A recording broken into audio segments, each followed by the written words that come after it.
Okay. If you would tell me your name and the year you were born. My name is Lowell Leland French Jr. And I was born on a farm south of Columbus, Ohio, And what year were you born? 1926. And I believe because of the name I have, Junior, I believe that my grandmother, we just pile it on there somewhere. I believe she read books from Boston. That's the only thing I can figure.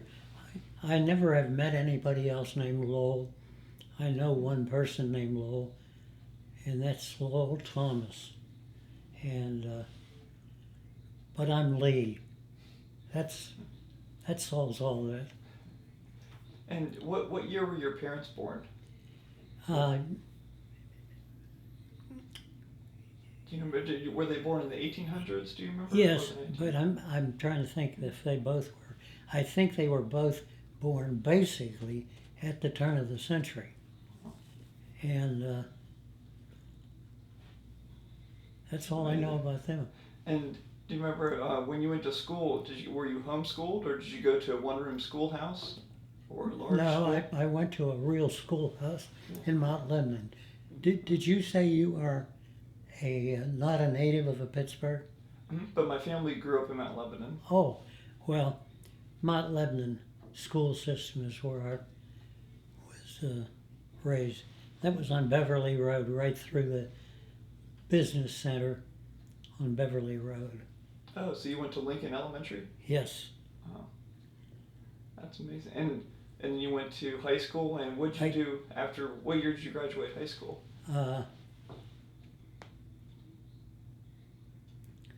That's not clear.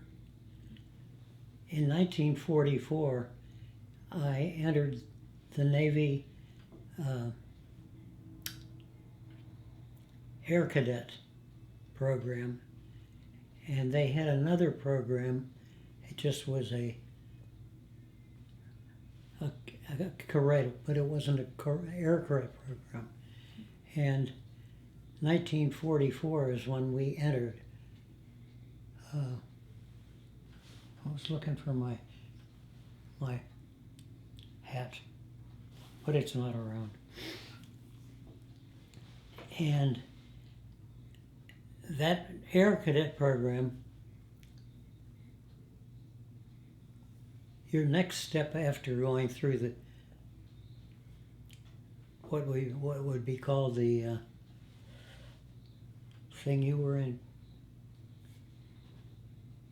Chicago. You don't mean basic training. Yeah, basic training is what it boiled down to. And the nice thing about the program I was in was Air Cadets and it would be they would be called line officers.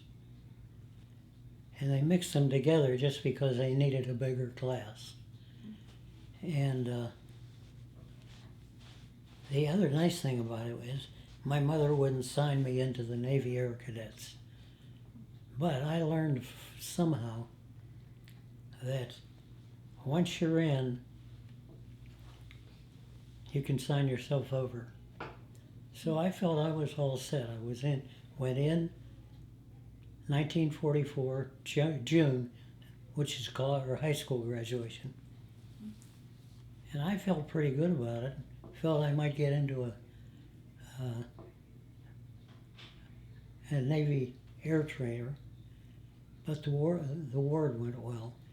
And it was determined, I don't know whether you're interested in all this stuff, but it was determined that the Navy had enlisted or accepted too many for the then current condition, which was they were killing a lot of Japanese air cadets, only they were fighter pilots.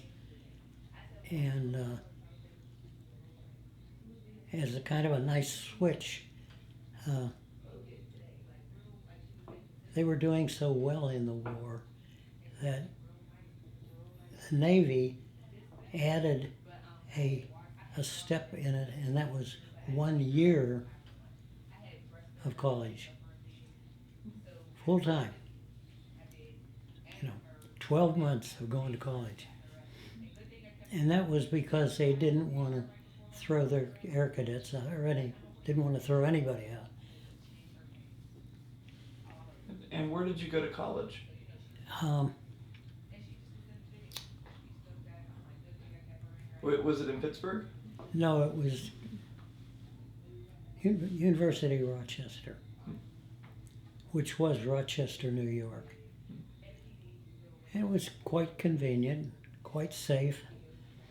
Anyway, the war kept improving to the point where,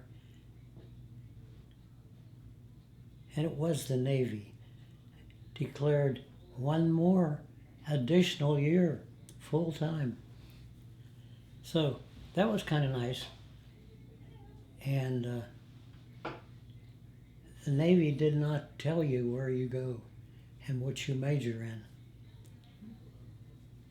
So I was in good shape. If the war had turned bad, I would have been in a trainer very quickly.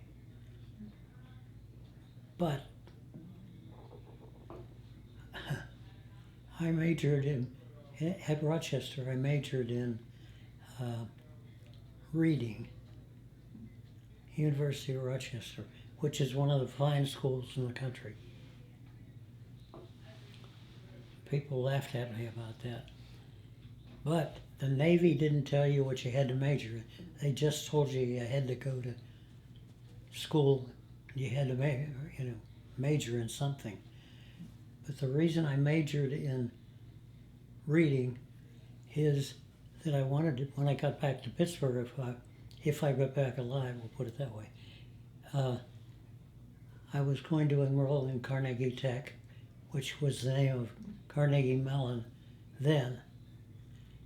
And I just was waiting and waiting to get out so I could go out and enroll in the Carnegie Tech program, mechanical engineering. I got out there. Next day I got home. Next day I went out to enroll at Carnegie Tech.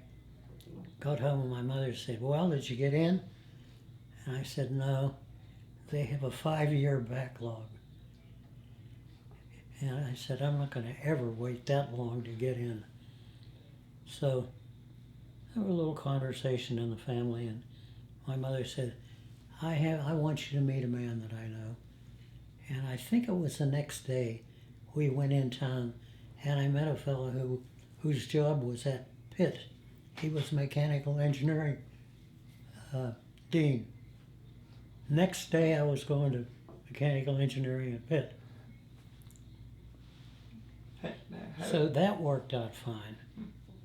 Had you always had an interest in engineering? Oh, absolutely. Even when you were younger? Yes. And this was I don't think my mother knew about this because she refused to sign the enlistment in Navy Air Cadet because you might get hurt. So that's the early background. And I went, when I went into Pitt, I did go into mechanical engineering. Or did I?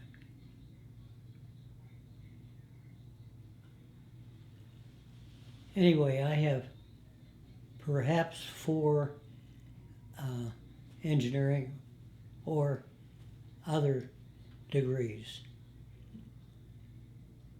All from Pitt? And that, mechanical,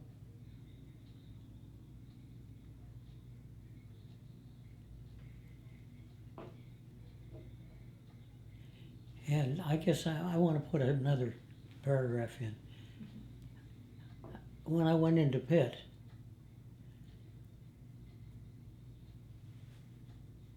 God, I forget all about that. But what happened was in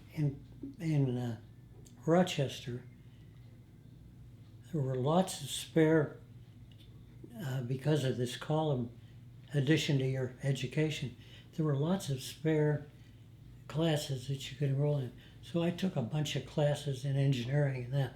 So I have all kinds of engineering.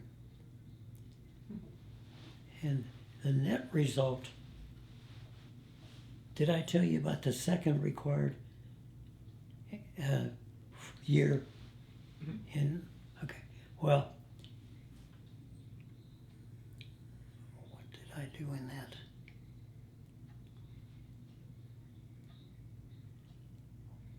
In any event, I have at least 4 degrees, 4 graduate degrees. The final one, I got into Pitt by enrolling in mechanical engineering. But by the time I worked my way through 2 full additional years of college, I had enough education that I could take any degree I wanted. And that's when I took, in the final, I guess it was a year, I switched over to